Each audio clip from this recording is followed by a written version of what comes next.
najis gue, minta maaf sama Hotman Paris, musuh bebuyutan gue. Ya, demi Allah najis, haram jadah gue, minta maaf sama si Hotman. Ya, jadi gue minta maafnya cuma sama yang mulia Ketua Mahkamah Agung, yang mulia Ketua Pengadilan Tinggi Provinsi Banten, yang mulia Ketua PN Jakarta Utara, dan Ibu Hakim Ibu Sophia Tambunan. Gue minta maaf hanya itu doang. Tapi kalau Hotman haram jadah, najis, gue minta maaf Hotman.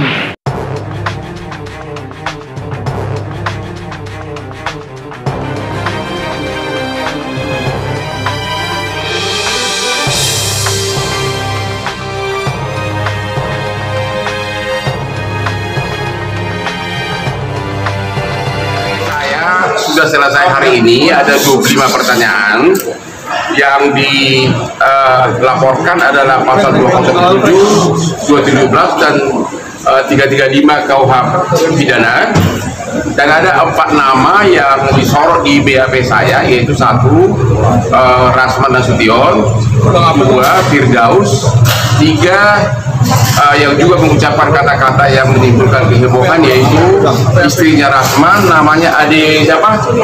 Ade Suryani, dan juga kuasa hukumnya yang cewek yang mak-mak itu siapa?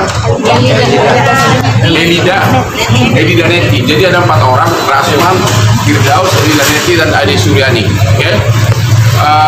Hal yang paling menyedihkan di sini dan yang sangat yang membuat perhatian khusus dari penyidik adalah semua kata-kata penghinaan, kata-kata kotor yang diucapkan terhadap majelis hakim dan pengadilan itu disiarkan secara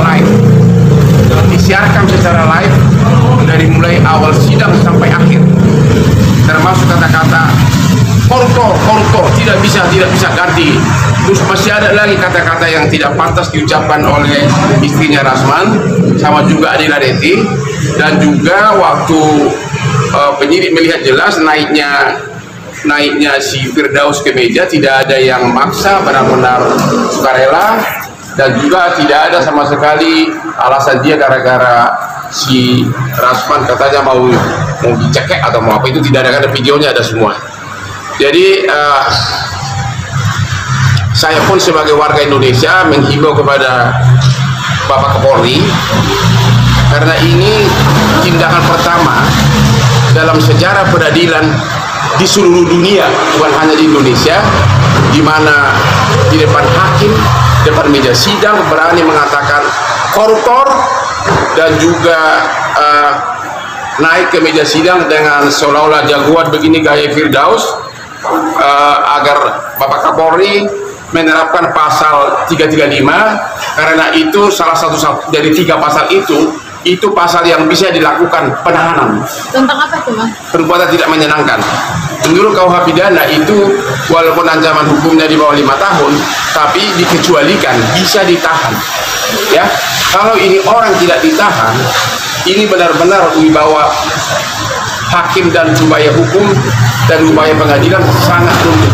Bahkan juga dibahas sesudah peristiwa 6 Februari 2025 di persidangan itu, dari mulai tanggal 7 Februari sampai hari ini, itu orang berdua terutama si Firdaus masih membuat video-video yang menghina aparat, terutama misalnya ada video dia mengatakan bahwa kalau saya jadi ketua Mahkamah Agung saya akan pecah-pecah itu yang hakim miskin apa itu miskin iman, terus jaksa-jaksa kan, pokoknya seolah-olah semuanya miskin iman.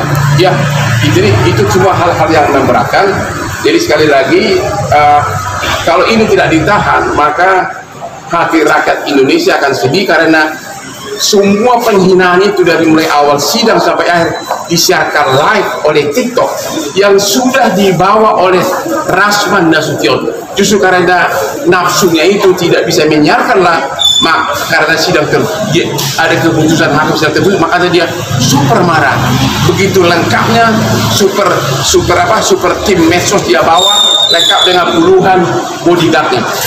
Ya, waktu mulai sidang dia sudah kuasai semua kursi persidangan, mungkin akan pada saat live bisa teriak-teriak gitu loh, ya, bisa teriak-teriak.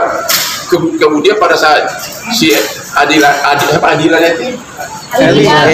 Netis, termasuk juga si istrinya Ade Suryani mengucapkan kata-kata yang sangat tidak pantas di persidangan yang menyerang hakim juga. Itu kalau itu sempat live semuanya, termasuk kata-kata si Rasman yang mukul-mukul meja. Semua sudah membujuk dia untuk, semua telah membujuk dia untuk sampai ada Kapolres, ada Kasatserse, ada aparat hukum, ada petugas keamanan persidangan, panitera kepala, sampai ketua majelis sudah tertutup begitu. Koruptor, tidak bisa ganti hakim. Itu disiarkan secara live melalui TikToknya. Itu sangat menyedihkan. Karena biar gimana pun kita ingin pengadilan kita itu jangan terhina begitu. Jadi yang dihina majelis hakim, pengadilan kita dan seluruh rakyat Indonesia.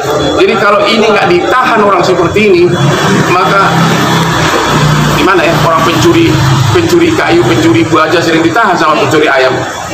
Ya. Bang, hari ini kan TMA ya. Menurut abang sidang itu kan ini pemicunya karena sidang tidak boleh tertutup gitu. Menurut abang sidang itu harus tertutup atau tidak? Karena kan sudah jelas dakwaan terhadap dia itu kan dakwaan karena dia memposting 11 kali dalam dia punya IG, Hotman itu pelaku kejahatan seks, kelainan seks. Berarti kan tuduhan itu kan harus bisa dibuktikan di persidangan. Kalau sudah menyangkut seks, itu apa itu? Asusila bukan? Orang bodoh juga tahu itu asusila. Makanya hakim mengatakan bahwa karena materi persidangan menyangkut asusila, undang-undang mengharuskan, bukan apa kata hakim, undang-undang mengharuskan harus tertutup. Langsung dia panik karena sudah disiapkan tim medsos dan semuanya, sudah disiapkan begitu banyak orang, bahkan istrinya pun disiapkan dengan istrinya itu dari mulai awal siang sampai terakhir mulutnya yang paling banyak berteriak-teriak. Mudah-mudahan dia juga segera ditetapkan statusnya mau jadi apa terserah kepada penyidik. Tapi yang paling fokus adalah kalau Rasman dan Firdaus ini tidak ditahan segera, ya, bagaimana pandangan rakyat Indonesia dan rakyat dunia terhadap hakim dan pengadilan kita sudah dihina begitu kasar dengan cara disiarkan live secara TikTok yang sudah dipersiapkan secara matang dengan tim yang komplit. Oke, Bang. Jadi kedepannya seperti apa sih, Bang? Ya, seperti apa ya? Seperti sekarang. Setelah pemeriksaan akan ada panggilan kita. Bakal ada panggilan yang lain-lain, bakal ada pemeriksaan ahli. Menurut penyidik 3 hakim sudah di BAP juga, sudah selesai. Ini benar-benar sangat cepat. Bang, hari ini kan minta maaf ya Bang ke Mahkamah Agung segala macam. Kalau kata Abang untuk minta maaf seperti apa, Bang? Kalau untuk Rasman dari Hotman, lokasi berian lebih mahal dari berian gua pun nggak akan minta maaf gua. Kalau gua dikasih bukit uranium 700 ton, gua mikir-mikir. Tapi itu kan lawakan ya. Percaya apa? Apa? Tikus di got saya aja nggak percaya. Jangankan buat tikus di got saya nggak percaya bahwa dia punya uranium yang bisa menghidupi ratusan tahun dunia lagi. Ya, kalau memang dia bisa membiayai ratusan tahun, kenapa kantor dia di daerah di daerah apa itu? Gini aja deh, kalau kamu memang bisa membiayai saja, saya ingat dulu beli Lamborghini kayak punya Hotman gitu. Ya, dan punya asli secantik asli gua. Kedatangan Rasman dan Oyowo ke MA gimana nih, Bang? Dia sudah sadar. Saya yakin Rasman dan timnya tidak diterima oleh pimpinan MA maupun pengadilan negeri. Dia sudah sadar bahwa dia sudah melakukan kesalahan terburuk yang dilakukan oleh seluruh umat pengacara di seluruh dunia, bukan hanya di Indonesia. Dia sudah sadar dia akan kehilangan bisnis. Nggak akan ada lagi pengusaha yang mau jadi klien dia. Kemudian lagi terancam lagi pidana seperti ini. Jadi dia selama 5 hari ini kan dia masih terus berargumentasi seolah-olah dia tidak berbuat segala macam. Sekarang dia sudah sadar, mungkin otak sadarnya baru mulai nongol sekarang. Saya sudah makan bakpao mungkin, ya, termasuk siapa itu si Firdaus itu, otak sadar sudah sadar, ya.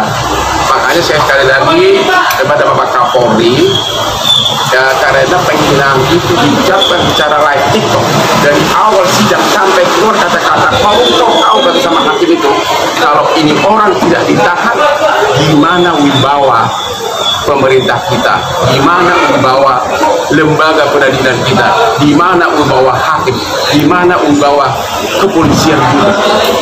Ya, itu. Jadi harus dari segi apapun alasannya ini orang pantas segera ditahan karena pasalnya memungkinkan, yaitu di pasal 335 yang menurut KUH pidana bisa dikecualikan, bisa ditahan walaupun ancamannya kurang dari 5 tahun. Abang bawa bukti apa aja tadi bang? Gak bawa bukti apa-apa, hanya video-video. Video-video yang terlihat mulut Hadi Suryani yang jauh kurang cantik dibanding asli gua. Apalagi satu lagi mak siapa tuh pengacara itu, ya itu juga ada video tadi, ada semua, dan kita nggak tahu tindakan apa dilakukan terhadap penyidik, terhadap para penyidik. Saya hanya berharap Rasman dan Firdaus harus segera ditahan. Oke, berarti poinnya tidak ada maaf bagimu ya bang? Apa? Tidak ada maaf bagimu. Sejak dari dulu tidak ada maaf bagimu. Kelakuan begitu jorok dalam segala hal, malah orang manusia kayak gitu mau dimaafkan. Ya? Kalian masih punya KTP enggak? Iya. Tanya dia KTP-nya lengkap nggak? Kita di mana KTP yang satu lagi? Tapi dia punya uranium bang. Hah? Tanya dia KTP-nya yang lama kemana itu? Dipakai untuk apa bilang? Tanya. Bang, tapi kalau bang Basnas menuduh korban sudah membuat vaksin itu gimana? Justru itulah salah satu tadi ada omongan keluar di rekaman itu live TikTok yang saya masuk dalam berita acara, itulah salah satu sebelum penghinaan itu. Ya, saya sendiri tidak nyangka karena nggak kepikiran bahwa itu bakal sedang dituduh. Baru sadar saya, ternyata memang ini tentang kasus tuduhan fitnah tentang penjahat seks dan kelainan seks, dan dia justru sendiri menggambar-gambarkan akan saya buka chatting yang bernada asusila, ya kan? Dan itu juga dicantumkan dalam DVD eksepsi. Makanya hakim cukup dasar mengatakan memang menurut undang-undang bahwa ini harus tertutup. Itu aja. Bang, ini kan tanggal 20 kalau artinya abang membantah bahwa itu pret jawabannya. Makanya aku datang itu dengan tenang. Mungkin dia bikin panas itu sesudah sidang ditunda gara-gara sudah tidak kondusif. Terus hakimnya meninggal ruang, aku dengan tenang begini. Persis kayak Mr. Bean. Kalau bagus dia berdiri langsung. Entah bahwa diapain, gua tahu deh. Bang, untuk sidang tanggal 20 nanti gimana? 20 seperti apa? Apa? Sidang tanggal 20. Bukan gue yang persiapan, yang persiapan. Kalau gue mah, ini perkara kecil udah 38 tahun. Ini perkara lebih kompleks dari sini, bagi saya sudah chill. nggak bawa bodyguard abang ya, bodyguard gue ini kamu. Ya cewek-cewek yang kekar di sini ini, ya nanti saya bawa deh. Ya. Intinya, kalaupun dia ngomong aja, nggak ada chat gue yang tidak mau sama mau, gitu loh. Kalau mau sama mau dengan siapapun ya oke aja kan, ya kan ya. Ya, kau pernah nggak di chat sama pacarmu? I love you, I miss you, pernah nggak? Sering kan? Tunggu giliran dari aku nanti. Kalau ada kata-kata gini, kamu seksi deh, itu apa? Dan kamu senyum, ya, kamu senyum. Kemudian sebagai balasan, ini yang terjadi. Sebagai balasan dari cewek itu malah kirim gua, tau nggak yang terjadi? Sesudah kejadian semua, aku dikirim undangan ulang tahun. Mana? Di mana itu? Di hotel Langham, hotel termahal. Ya, si Klimaki mengundang saya ulang tahun dan menghadirkan penyanyi Hamili apa? atas memang Mahalini, ya. Dia itu jadi terkenal sesudah kasus gua ini, yang semula tinggal di daerah Perak di Mangga Besar, di daerah Kubu yang tempat ada tahu lagi kehidupan malam. Sesudah siapapun jadi aspri hotpot yang jadi ngetop, sehingga sampai bisa membuat ulang tahun di Langham, hotel termahal di SCBD. Anehnya aku diundang. Itu sudah menjelang akhir bulan Juni. Papa Hotman datang ke ulang tahun saya.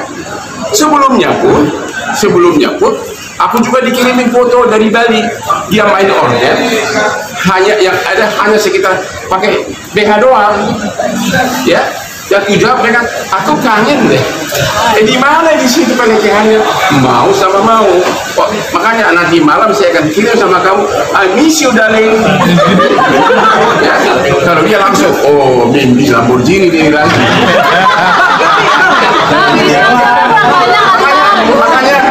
Makanya waktu sidang itu saya benar-benar ketawa, ini mau ngomong apa gitu loh. Karena Hotman tidak mungkin melakukan perbuatan yang keji. It's impossible. Saya tahu dengan kesuksesan gua, dengan banyaknya wanita ngefans sama aku seluruh Indonesia, saya tidak mungkin memaksa cewek apapun. Paling-paling ambisi cantik ya, dibalas dengan kiriman foto yang sangat seksi. Itu namanya mau sama gue gitu. Ya.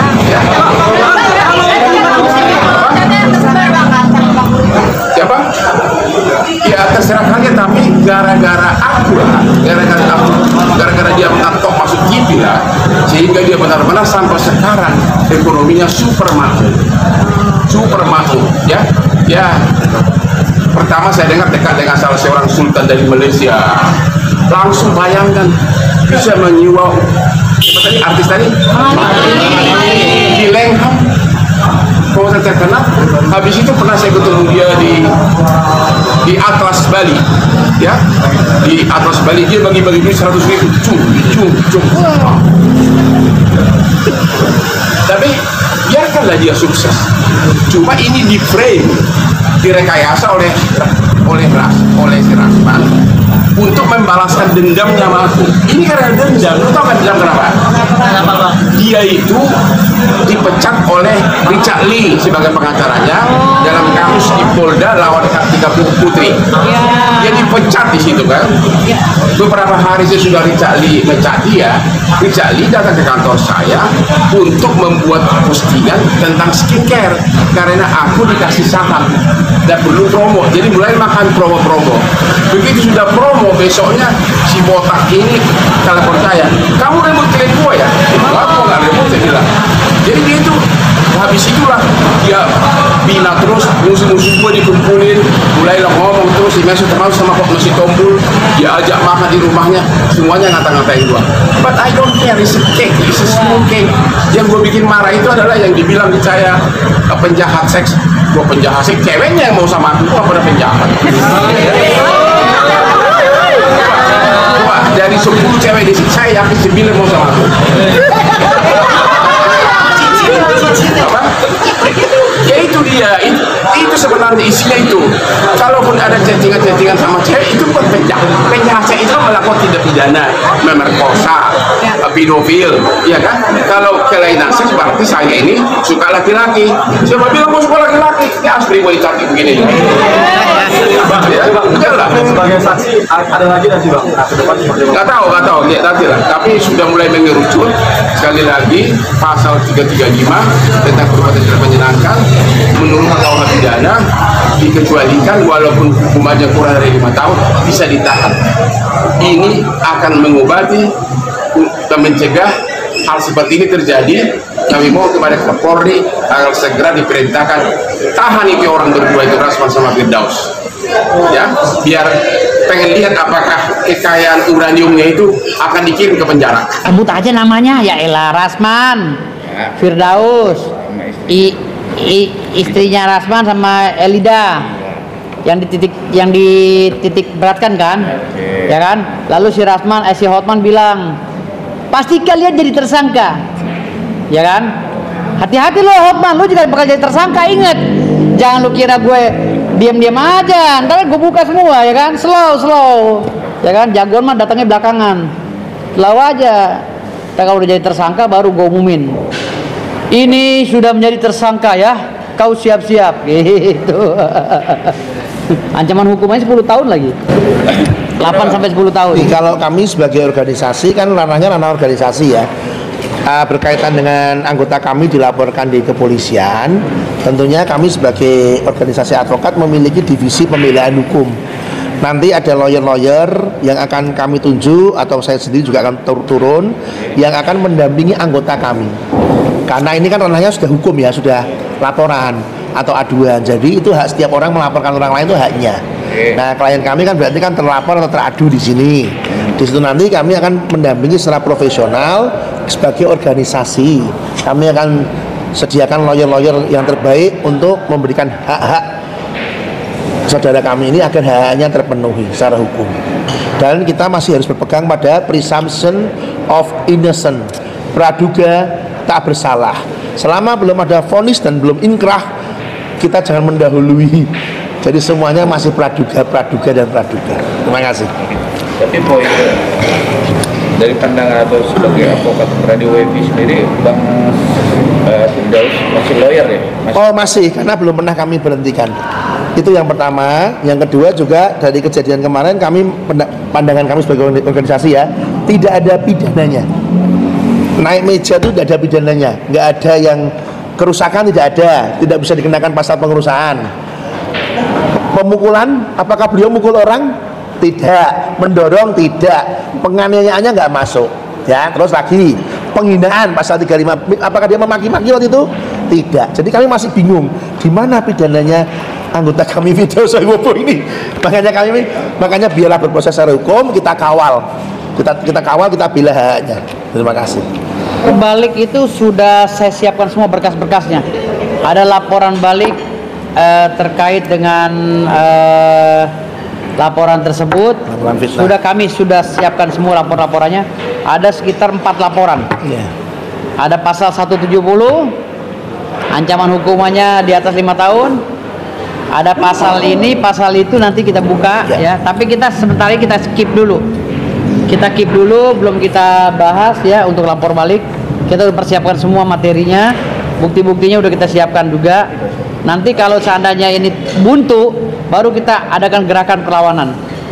Gitu. Kalau ini buntu. Jadi data-data semua kita udah kumpulkan, komplit ya. Data sudah komplit semua. Ya mudah-mudahan bisa buat bahan kita untuk melaporkan.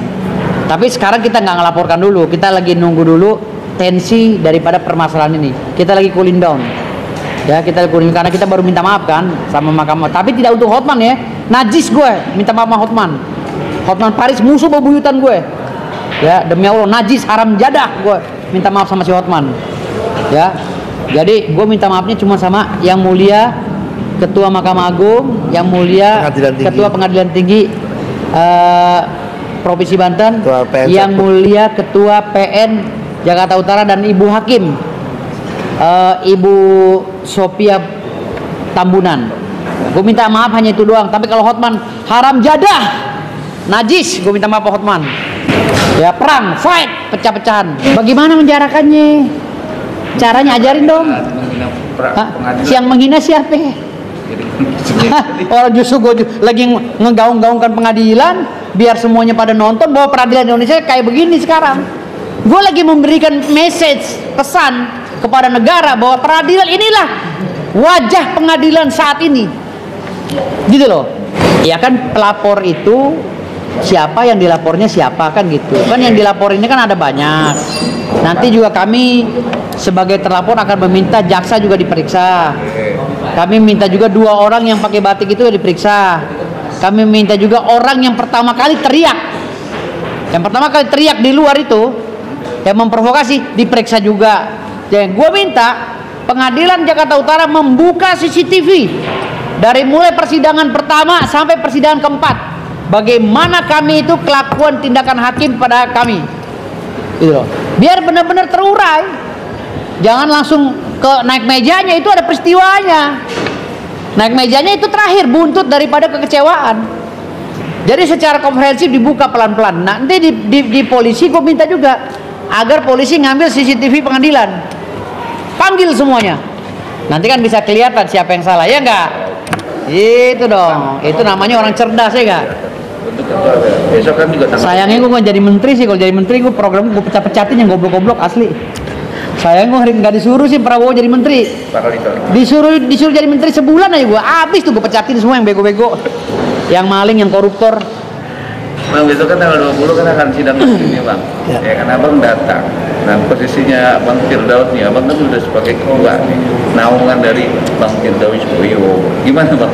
Ya, kami akan hadir sebagai organisasi untuk mengawal bahwa lawyer kami punya hak untuk bersidang. Kami memastikan bahwa beliau bisa bersidang melakukan fungsi mitigasi terhadap tanggung jawab terhadap klien. Beliau kan terima kuasa dari Bang Rasman. Dia masih terikat kuasa dan beliau bertanggung jawab, berkomitmen harus tuntas menjalankan kuasa tersebut. Salah satu bentuk menjalankan kuasanya adalah pembelaan di pengadilan, mitigasi tanggal 20. Nah, kami memastikan mengawal jangan sampai ada intervensi. Demikian, terima kasih. Tapi kata pembukuan yang sudah beredar dan sudah MA putuskan dan terbit gimana? Ya, kan saat ini masih ada upaya hukum. Kami masih bersurat memohon, masih menunggu balasan juga. Orang di pengadilan negeri aja putusan masih tunggu 14 hari bisa banding, masih ada upaya hukum lain. Apalagi ini bukan persidangan, hanya sepihak keluar dan belum ada mekanisme yang terbuka cara menentukan hukumannya. Kami masih ada upaya hukum juga. Beliau juga udah atas nama pribadi juga sudah bersurat minta maaf. Atas nama organisasi juga udah minta maaf dan memberikan sanggahan-sanggahan dan memohon untuk diberikan jawaban. Kan kami bersurat kan dijawab harusnya. Kami kan belum dijawab. Berarti kan masih ada kekosongan hukum istilahnya. Jadi masih belum ada putusan yang inkrah bagi pembekuan ini. Jadi bagi kami, beliau masih advokat FRA di WPI dan masih bisa menjalankan fungsi keadvokatannya karena kami berpegang pada undang-undang juga.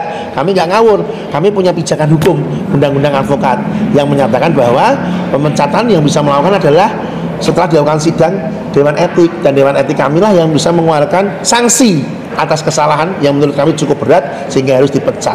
Itu pijakan kami sampai hari. Jadi kami gak asal bunyi, kami punya pijakan hukum juga. Terima kasih. Untuk Bang Terus kata-kata bijak bisa. Kata-kata bijaknya. Hotman Paris, lu gak usah nyuruh gue pulang kampung nih, kampung gue di Betawi. Gue lahir di Betawi ya, di dekat Monas lahirnya. Tanah Abang 2 Jakarta Pusat. Lahir gue di situ. Ya, ari-ari gue ditanamnya di Taman Ria, Monas. Ya. Terus gue mainnya di sekitar Jakarta Pusat. Nah, lu dari kampung ngapain kemarin ngeribetin kampung gua? Orang kayak lu ya bukan orang lain. Lu. Yang wajib pulang kampung tuh lu, Hotman, lu gak punya kampung di sini. Ya, ini kampung gue. Mau apa lo? Jangan bawa-bawa kampung, Hotman. Oke? Itu kata-kata bijak. Ya? Itu aja ya, buat Hotman aja. Gue nyerang Hotman. Musuh utama gue Hotman. Gue bilang gue najis, minta maaf sama dia. Gue bilang pal-palan sampai remuk sama gue. Oke. Balik lagi nih Abang nih, kan menarik juga nih Mas, kata-kata bijak sudah diungkapkan. Ya, jadi begini kalau kata saya.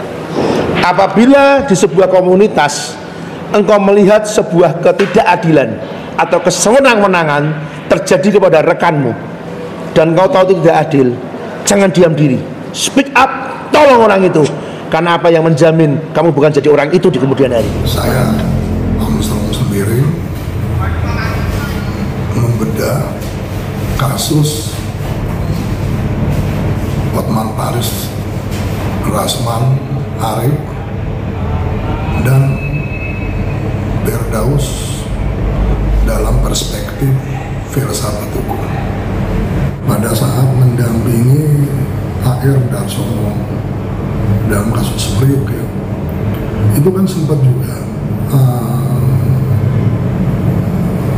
Adnan Buyung itu izin praktek pengacaranya itu dicabut. Begitu juga kasus sang legend Yapten Him, pada saat membela hak dan kepentingan kliennya dia berhadapan sang jenderal, akhirnya itu masuk ke dalam jeruji besi ya, ditahan. Jadi dua kasus dari sang legend itu tidak bisa disetarakan, tidak mempunyai nilai ekivalen dengan kasus yang terjadi antara Rasman dengan Hotman. Namun mengapa kasus ini menjadi hal yang menarik gitu? Karena kan kasus ini terkait dengan masalah eksistensi. Kita kalau berbicara eksistensi sangat absurd ya. Dan kasus ini kan adalah kasus pencemaran nama baik. Sebagaimana kita tahu, kalau pencemaran nama baik, kalau masuk dalam kerangka filosofis, pencemaran nama baik itu bermuara pada konsep martabat manusia, ya, dan kehormatan individual yang bersifat universal, yang mempunyai nilai fundamental di dalam kehidupan sosial masyarakat. Nah, karena ini terkait dengan masalah martabat dan kehormatan, disinilah menjadi bisa dikatakan terjadi distorsi lah, pembenaran, justifikasi kan. Nah, namun kalau kita mau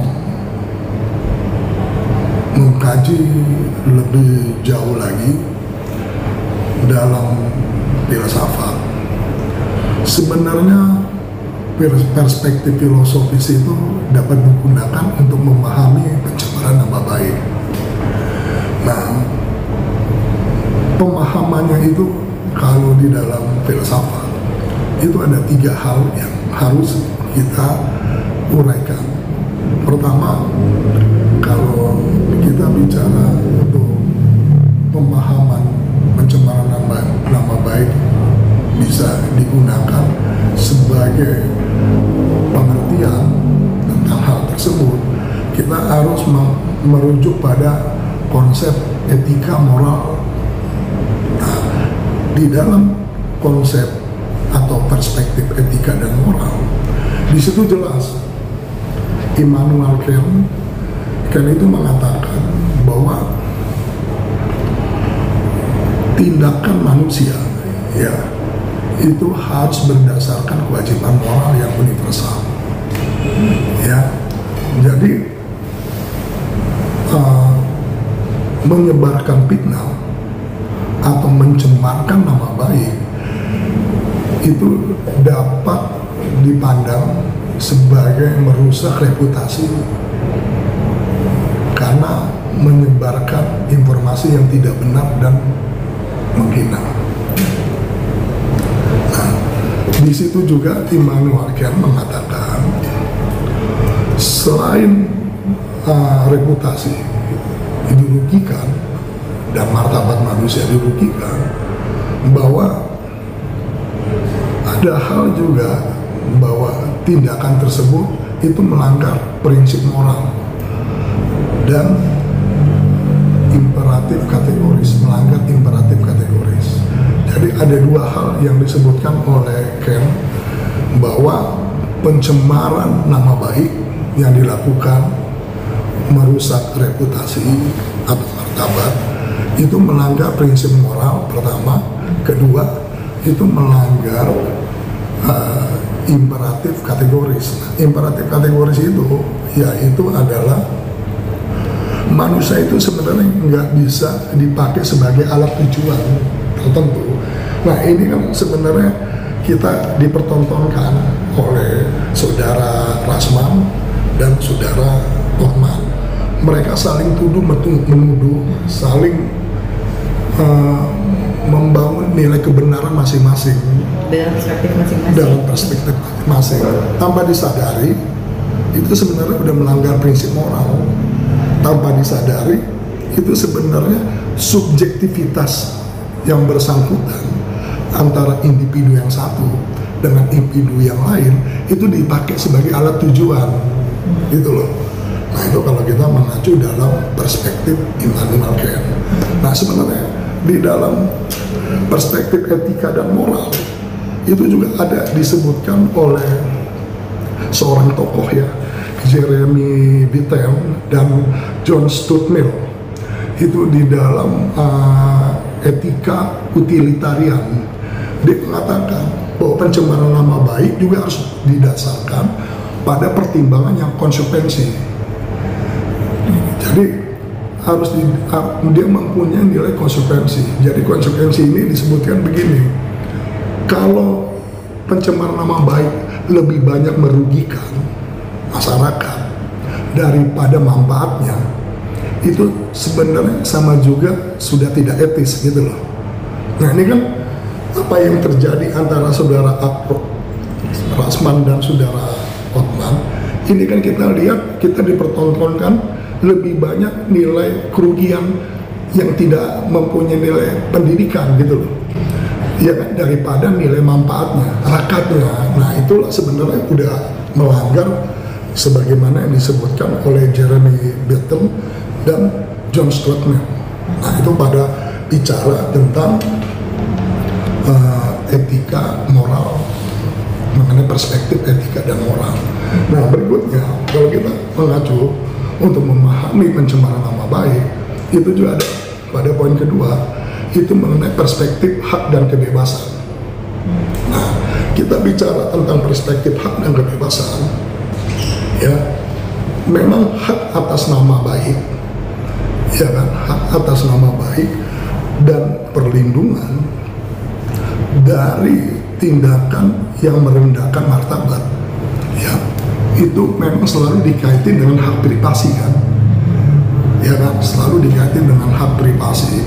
Tapi perlu dipahami juga pada sisi lainnya, hak kebebasan berbicara itu juga diakui sebagai hak dasar gitu loh. Nah oleh karena itu, supaya jangan ada terjadi benturan, ya yang seyogianya yang harus dilakukan oleh saudara Rasman dengan saudara Hotman, itu harus mempunyai nilai keseimbangan antara hak individu yang satu, yaitu Rasman, dengan hak individu yang lain, yaitu saudara Hotman Paris.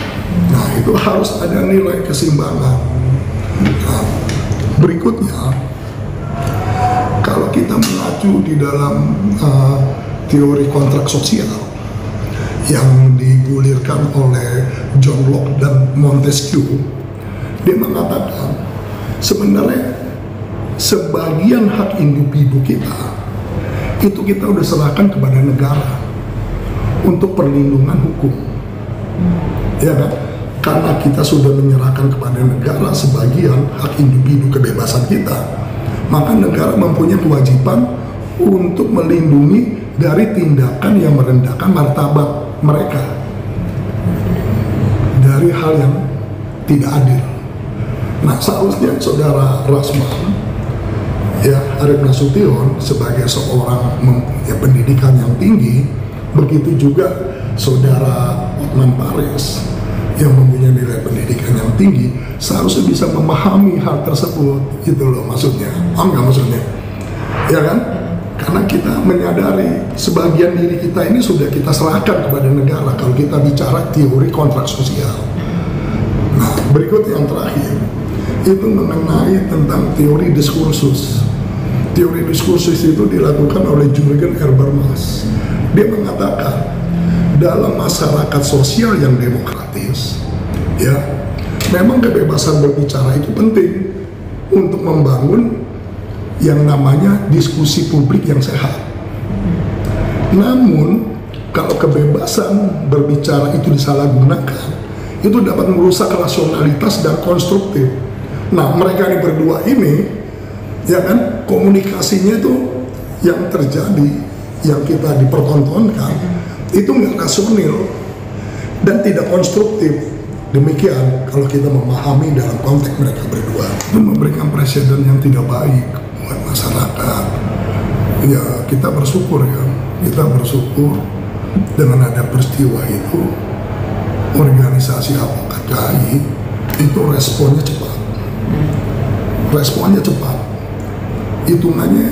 hitungan jam lah itu bisa dikatakan, ya kan, langsung merespon.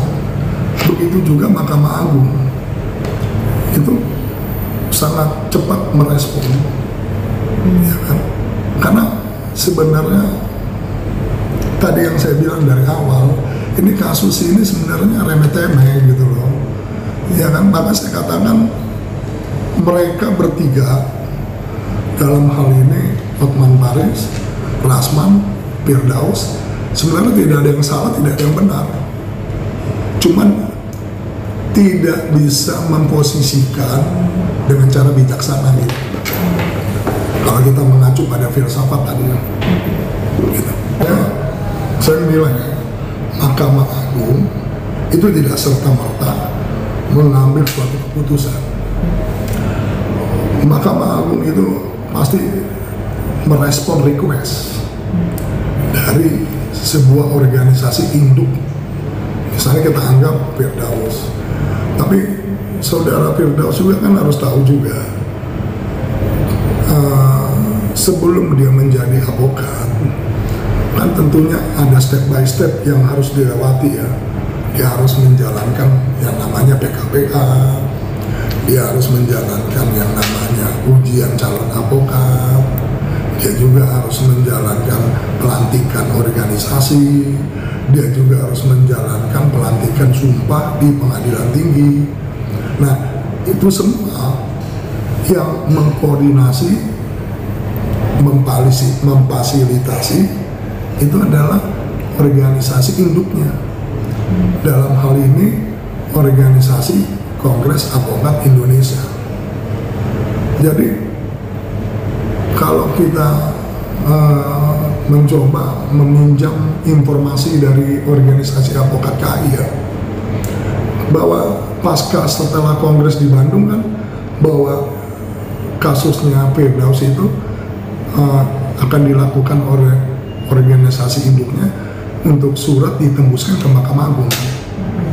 Ya kan? Kalau saya nggak salah ya, saya dapat informasi demikian. Jadi Mahkamah Agung tersebut melakukan sikap membuat suatu pernyataan dan sebagainya itu karena request dari organisasi induk advokatnya saudara Firdaus Wibowo ya. Benar, itu bukan ranahnya. Tadi kan saya sudah jelaskan, Mahkamah Agung itu merespon request dari organisasi induknya saudara Firdaus. Tapi dengan dalam konteks pembekuan kita mengacu lah, ada namanya 2 tahun yang lalu lembaga pers mahasiswa IAIN di Ambon itu dibekukan oleh pimpinan lembaga universitas. Apa yang dilakukan? Dia mengajukan PT UN, mengajukan gugatan petun, ya kan? Pada proses berjalannya hukum, ya kita lihat apakah ada nilai keadilan atau tidak. Jadi dibekukan itu bisa juga kembali dinormalisasi gitu loh. Di PT UN itu kalau nggak salah sejak ada putusan itu 90 hari ya, berarti mengajukan petun. Nanti dibuatkan alasan-alasan fundamental hukumnya di dalam posita gugatannya. Gitu. Sekiranya dikabulkan dan sudah berkekuatan hukum tetap, ya dia kembali lagi jadi advokat. Pengertian dibekukan ya. Yang langkah yang harus dilakukan oleh saudara Rasman dan saudara Firdaus pasif, sebaiknya tidak bisa lagi menjalankan sebagai advokat dan firma hukumnya harus ditutup sambil menunggu putusan kalau memang mereka itu menggugat PT UN. Itu kalau dalam perspektif hukum ya. Karena Mahkamah Agung itu sebenarnya dengan dibekukan itu masih mentoleransi lagi. Itu masih mentoleransi. Karena kalau final itu maknanya tuh beda, bukan dibekukan, dibatalkan. Di dalam undang-undang petun sangat sulit kita mencari nilai makna hukumnya gitu loh. Pembatalan, dibatalkan. Tapi kalau dibekukan itu ya itu kan banyak juga organisasi yang dibekukan akhirnya aktif kembali setelah ada putusan berkekuatan hukum tetap. Karena pegawai juga kan dapat, dia sebagai seorang pegawai negeri ya, dapat putusan dari atas gitu, dia dinonaktifkan kan, dia mengajukan gugatan petun, dia menang, kan dikembalikan lagi ya statusnya. Kalau dari kuasa hukum, saya sangat setuju dengan semangat ini. Selama tidak anarkis ya, kasus di Pengadilan Negeri Jakarta Barat itu kalau mau di searching 2014 atau 2013 itu di Detikcom ada. Jadi laki itu pakai handycam, jadi sidang dia menggunakan handycam, itu ada Detikcom, dia menggunakan handycam. Kan tapi ada juga saya mengalami pribadi, ya saya juga memunculkan nilai kekecewaan dan saya memunculkan emosi yang kuat, ya kan. Jadi kalau masih sebatas kita tidak anarkis ya, yang penting jangan di dalam ruang persidangan anarkisnya gitu, ya kan. Saya pikir masih bisa ditoleran. Baru pertama kali orang nggak ada yang orang naik meja. Kalau dalam sejarah peradilan, kalau ada orang naik di bangku terdakwa itu sudah pernah terjadi 2008 di PN Jakarta Selatan. Ya kan? Kok kuasa hukumnya kalau naik ke meja itu belum pernah. Nah, mungkin masyarakat agak kaget juga mungkin. Saya mendukung semangat Saudara Firdaus, semangat ya, membela hak dan kepentingan klien. Saya mendukung. Tapi pada sisi lain, Saudara Firdaus offset gitu loh. Kalau dalam sepak bola itu dia sudah main tangan gitu loh, bolanya dipegang sama tangannya. Ya nggak bisa lah, itu udah pelanggaran, itu udah mutlak gitu. Berita acara sumpah dibekukan, ya Saudara Firdaus itu permintaan dari organisasi induk, bukan dari pengaruhnya Saudara Toha Sibuan sebagai wamen Hotman. Tapi kan Hotman juga kalau nggak salah dalam berita-berita ya, dia juga kan menyarankan kepada induk organisasi advokat untuk mengambil sikap kan. Makanya responnya cepat kan Kongres Advokat. Udah benar itu Kongres Advokat Indonesia. Tapi perlu diingat ya, pada satu sisi saya mendukung semangatnya Saudara Firdaus. Seperti kayak demikian, karena dia penegak hukum, dia pembela. Yang pembela itu kan cuma pengacara, jaksa, hakim, polisi itu bukan pembela. Yang dilabelisasikan pembela itu cuma kepada dalam diri advokat. Jadi saya sangat mendukung. Dan saya dapat informasi juga di seliweran berita-berita ya. Dengar-dengar bahwa Saudara Firdaus itu akan hadir pada tanggal 20 Februari sidang berikutnya dengan menggunakan toga. Nah, saya mungkin tidak bisa memberikan opini dulu ya. Saya nggak tahu bagaimana dialektika di dalam persidangan nanti. Ya. Saudara Firdaus itu masih sebagai kuasa hukumnya Saudara Rasman kan, belum dicabut kan. Kalau setiap gini, ini kan multi bar ya, bukan single bar. Jadi saya juga agak melihat hal tersebut, agak bertanya-tanya.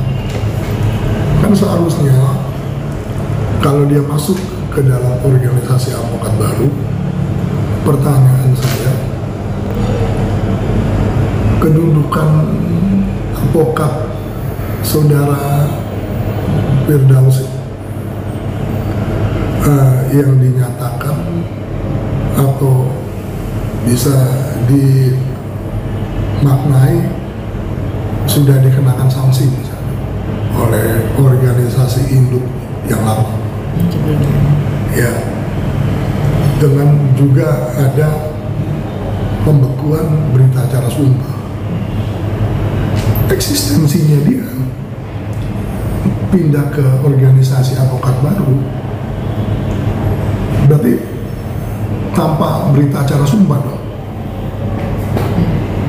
Itu kan nggak ada bedanya seperti orang awam, si A, si B, si C, si D masuk ke organisasi advokat karena dia nggak punya berita acara sumpah juga. Masa itu ditoleran? Seharusnya kan itu logika hukum yang sederhana dipakai. Makanya organisasi advokat baru seharusnya sangat selektif. Selesaikan dulu problem hukumnya si saudara Firdaus. Dalam proses waktu berjalan, baru nanti ditampunglah, ya kan? Kalau sudah memenuhi syarat, gitu. Kalau saya seharusnya jangan terima kesalahan yang fatal, karena begini, organisasi advokat juga bisa dibekukan. Kan organisasi advokat juga kan bukan kebal hukum. Banyak kok lembaga-lembaga yang dibekukan. Pernah kan? Saya mau sebutin, ya kan? Ada lembaga-lembaga yang militan, lembaga-lembaga yang semi militan, lembaga-lembaga yang standar, dibekukan, bahkan dibubarkan. Saya mau sebutin, ya misalnya kayak Hizbut Tahrir, HTI, pernah dibekukan, dibubarkan. Itu lembaga yang solid, itu lembaga yang established. Maksud saya bukan mau mencoba memberikan perspektif, tapi seharusnya juga organisasi advokat juga mempunyai perspektif yang fundamental gitu loh. Karena ini hati-hati juga kita menampung orang bermasalah gitu loh. Apalagi itu korelasinya sampai Mahkamah Agung. Kalau saudara Rasman kan cuma pada tingkat level organisasi advokat, iya kan? Karena organisasi advokatnya tidak merequest kepada Mahkamah Agung untuk dibekukan. Tapi kalau saudara Firdaus kan levelitas sudah sampai ke sana. Tapi sekali lagi saya bukan mau menyalahkan saudara Firdaus. Saya juga pribadi mendukung tindakan saudara Firdaus. Semangatnya itu membela dan membela hak dan kepentingan klien. Itu relatif jarang.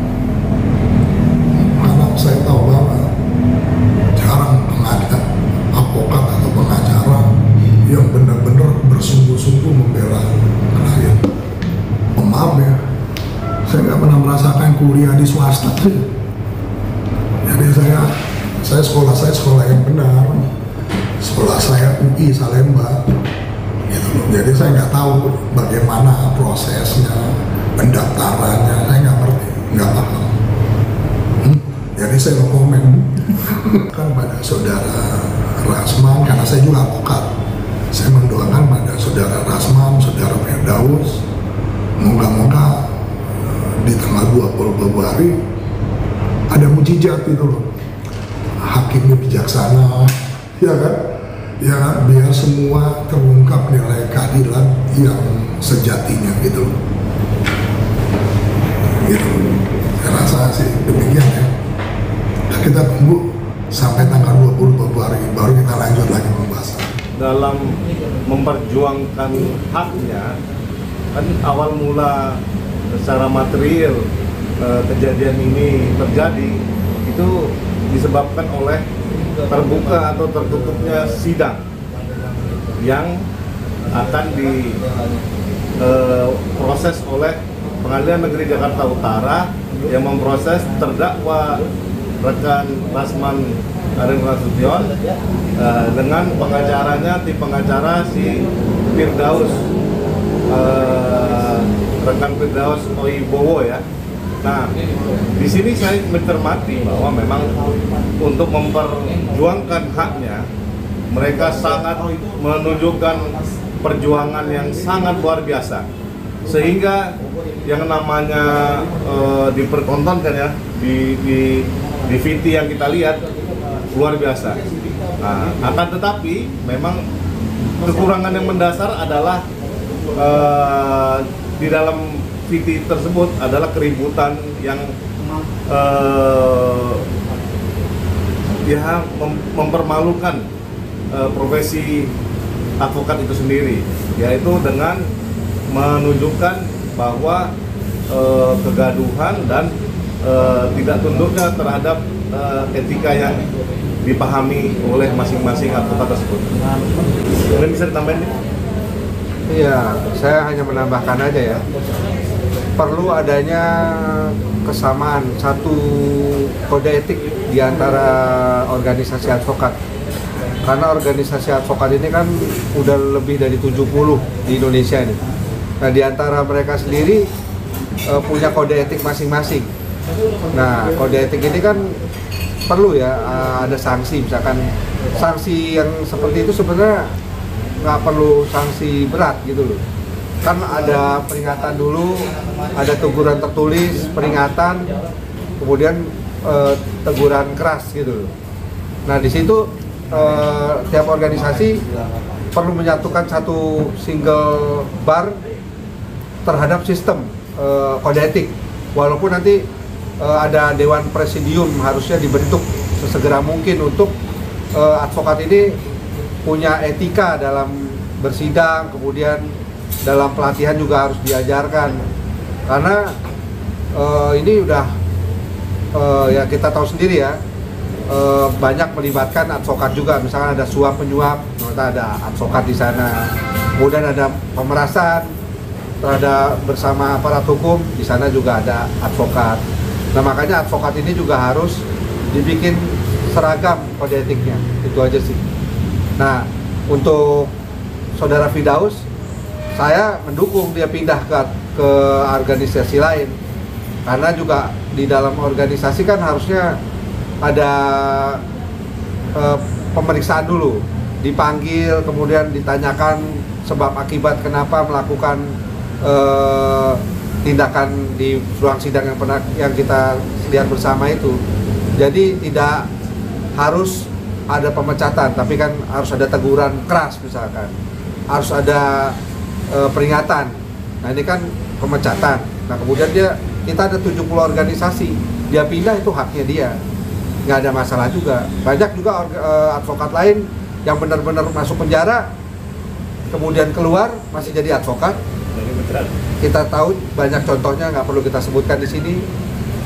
Keluar menjadi advokat, bahkan masih berpraktek. Nah, itulah makanya perlu pembenahan. Nah, advokat ini kan ada anggota organisasi advokat. Kemudian sebenarnya advokat ini dia atas sumpah pengadilan tinggi. Nah, berita acara sumpah inilah yang kalau dicabut itu yang baru tidak bisa berpraktek. Tapi sepanjang dia masih mempunyai surat SK pengangkatan dari pengadilan tinggi, dia adalah seorang advokat.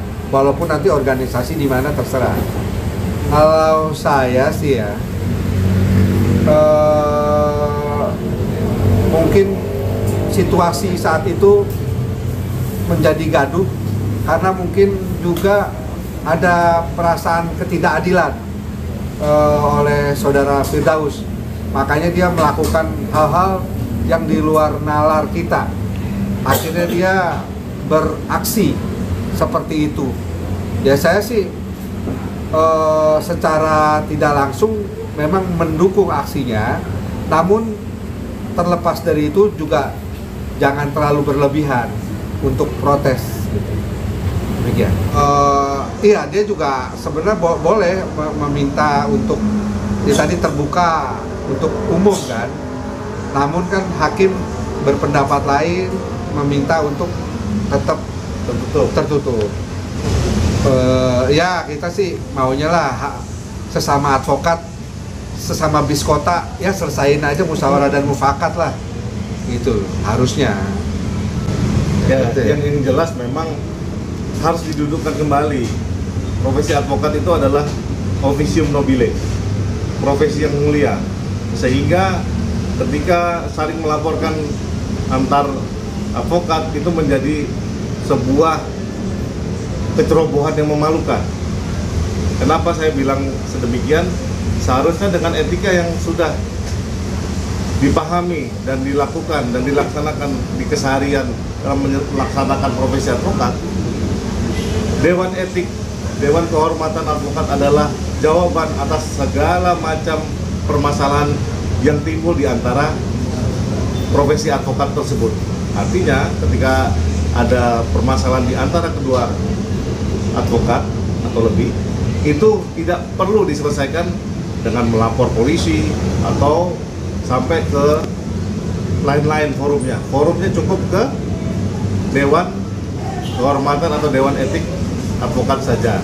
Nah, cuman karena negeri ini memang negeri Konoha, artinya masih belajar untuk menghargai, memahami, dan menjiwai yang namanya etika moralitas, sehingga yang ada aturan positifnya yaitu laporan polisi. Nah, kebetulan di Indonesia itu negara sangat ikut campur dalam urusan sedemikian. Makanya apa-apa lapor polisi, ya kan? Memang, tapi di akhir-akhir ini muncullah kejanggalan-kejanggalan yang membuat kita terbelalak. Sebetulnya apakah negara perlu ikut campur sejauh itu? Sehingga kayak contoh, ada kejadian DWP, ada kejadian pemerasan, ada kejadian segala macam yang dilakukan oleh oknum-oknum polisi. Tingkat kepercayaan masyarakat terhadap penegakan hukum menjadi jauh.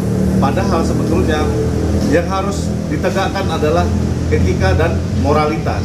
Nah, advokat sebagai ujung tombak penegakan hukum seharusnya tidak perlu jauh-jauh melapor polisi untuk masalah etika dan masalah yang sebetulnya bisa diselesaikan di antara mereka sendiri. Nah, kekosongan hukum atau norma positif yang ada di negeri ini menyebabkan simpang siur, campur aduk dan segala macam. Saya, Herdian Saksono, mendukung aksi Firdaus dalam mencoba menegakkan keadilan, tapi saya mengecam dengan keras bahwa contempt of court bukanlah jalan keluar untuk menegakkan keadilan. Tidak bisa menegakkan keadilan dengan sapu kotor, tidak bisa menegakkan keadilan dengan moralitas yang rendah.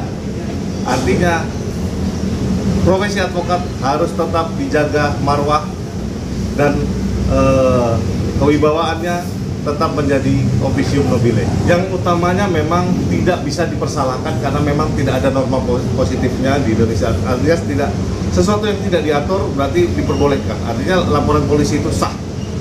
Nah, tapi karena kita ini insan hukum juga, sepatutnya lah permasalahan harusnya yang bisa diselesaikan di Dewan Etik atau di Dewan Kehormatan Profesi Advokat diselesaikan di forum itu. Tidak perlu jauh-jauh ke forum yang lain. Kalau kami mah mendukung dari ini aja lah, secara moral ya. Kalau untuk hadir sidang nanti malah nambah kekacauan. Jadi cukup dukung dari ini aja. Ya, kalau untuk para pencari keadilan, semangatnya memang mesti mencontoh mereka berdua. Tapi dalam memperlihatkan etika dan moralitas sebagai officium nobile, tolong jauhkanlah orang-orang ini dari para pencari keadilan yang benar-benar mencari keadilan di negeri ini. Artinya kita mesti melihat bahwa sebetulnya yang harus ditegakkan adalah kebenaran yang hakiki. Jadi kalau kita melihat tidak boleh ada penyelesaian masalah dengan menimbulkan masalah baru. Demikian.